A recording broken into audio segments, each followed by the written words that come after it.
दोस्तों, दूसरों के मन की बात जानना कोई आसान काम नहीं है, लेकिन बहुत से लोग दूसरों के मन की बात जानने की ताकत रखते हैं। सामने वाले के मन में क्या चल रहा है, इस बात को जानना वैसे तो काफी कठिन है, लेकिन कुछ उपाय ऐसे हैं जिनकी मदद से आप किसी के मन की बात जान सकते हैं। कुछ लोग तो दूर बैठकर ही दूसरों के मन की बात को आसानी से जान लेते हैं। जब भी हम किसी दूसरे व्यक्ति से बात करते हैं, हमारे मन में ये बात जरूर आती है कि काश हम सामने वाले व्यक्ति के मन की बात जान पाते, क्योंकि हम जानते हैं कि आजकल के समय में व्यक्ति बोल कुछ रहा होता है और उसके मन में कुछ और चल रहा होता है। अगर हम दिमाग पढ़ने की कला सीख जाएं, तो हम सामने वाले के मन की बात को आसानी से समझ सकते हैं। लेकिन सामने वाले के मन की बात को समझ पाना इतना आसान नहीं होता, इसलिए आपको अपने मन को काफी नियंत्रण में रखना होता है। एक बात का ध्यान रखें, किसी व्यक्ति के मन में क्या चल रहा है ये पूरी तरह समझ पाना संभव नहीं है, लेकिन हाँ, कुछ हद तक हम सामने वाले व्यक्ति के मन की बात इन तरीकों से जान सकते हैं।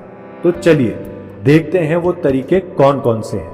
किसी दूसरे व्यक्ति के मन की बात को जानने के 3 सबसे आसान तरीके हैं। अगर आप इन तरीकों को समझ जाएं, तो आप सामने वाले व्यक्ति के मन में क्या चल रहा है इसको आसानी से समझ सकते हैं। लेकिन सामने वाले व्यक्ति के मन की बात को समझने से पहले इस बात का ध्यान रखें कि आपको अपने मन में बहुत ज्यादा कंट्रोल रखना होगा और अपने दिमाग को एकाग्र रखना होगा, ताकि आप सामने वाले के मन की बात को समझ पाएं। चलिए शुरू करते हैं। पहला, आंखों में ध्यान दें। किसी व्यक्ति से बात करते समय उसकी आंखों में ध्यान देना सबसे ज्यादा जरूरी है।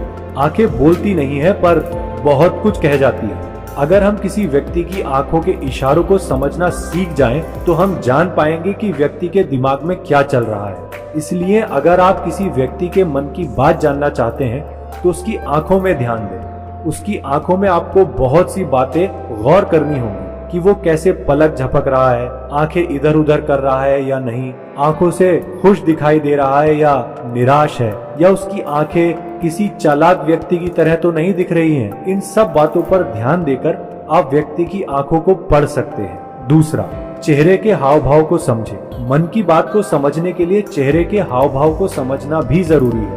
कभी कभी व्यक्ति अपने चेहरे जैसे आंखें, होंठ और भवों से बहुत कुछ कह जाता है। अगर आप किसी व्यक्ति के चेहरे पर गौर करेंगे, तो आप आसानी से समझ पाएंगे कि व्यक्ति निराश है, उदास है या फिर खुश है। अंदर से क्या फील कर रहा है, ये उसका चेहरा बोलता है। चाहे इंसान जुबान से कुछ ना भी बोले, लेकिन उसका चेहरा सब कुछ बता देता है। अगर आप अपने सामने वाले के मन की बात जानना चाहते हैं, तो आपको चेहरा पढ़ना आना चाहिए। इसके लिए आप बात करते समय किसी व्यक्ति के चेहरे को गौर से देखें। इतना भी गौर से ना देखें कि वो अजीब लगे, बस उसके चेहरे पर ध्यान देते रहें। क्या वो चेहरा इधर उधर कर रहा है, अपना चेहरा नीचे झुका के रखा हुआ है, नजरें चुरा रहा है, उसकी भवें क्या इशारा कर रही हैं, होठों से मुस्कुरा रहा है या निराश है। इन बातों पर ध्यान देकर आप उस व्यक्ति के चेहरे को आसानी से पढ़ सकते हैं। तीसरा, हाथों के इशारे और बॉडी लैंग्वेज को समझें। मन की बात समझने के लिए हाथों के इशारों और बॉडी लैंग्वेज को समझना भी बहुत जरूरी है, क्योंकि व्यक्ति जब भी बात करता है तो अपने हाथों को जरूर हिलाता है। हाथों के साथ साथ व्यक्ति अपने शरीर से भी कई इशारे करता है। हाथों और शरीर के इशारों से हम समझ पाते हैं कि सामने वाला व्यक्ति हमारी बातों को कितना ध्यान से सुन रहा है और उसके मन में क्या चल रहा है।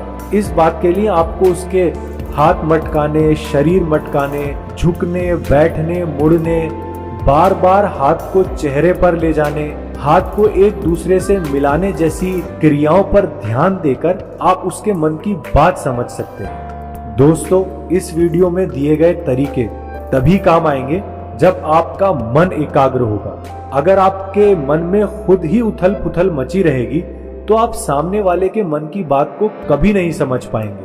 अपने मन को एकाग्र रखने के लिए ध्यान और योगा करें। सामने वाले के मन की बातों को समझने का सीधा सरल उपाय है उसकी आंखें, उसका चेहरा, उसकी बॉडी लैंग्वेज पर ध्यान दें। अगर आप इन 3 तरीकों को सीख गए, तो आपको किसी के मन को पढ़ने में महारत हासिल हो सकती है और आप किसी भी व्यक्ति के मन की बात को जान पाएंगे। अगर ये वीडियो यूजफुल लगा हो तो वीडियो को लाइक कर दीजिए, इस चैनल को दिल की बात को सब्सक्राइब कर दीजिए।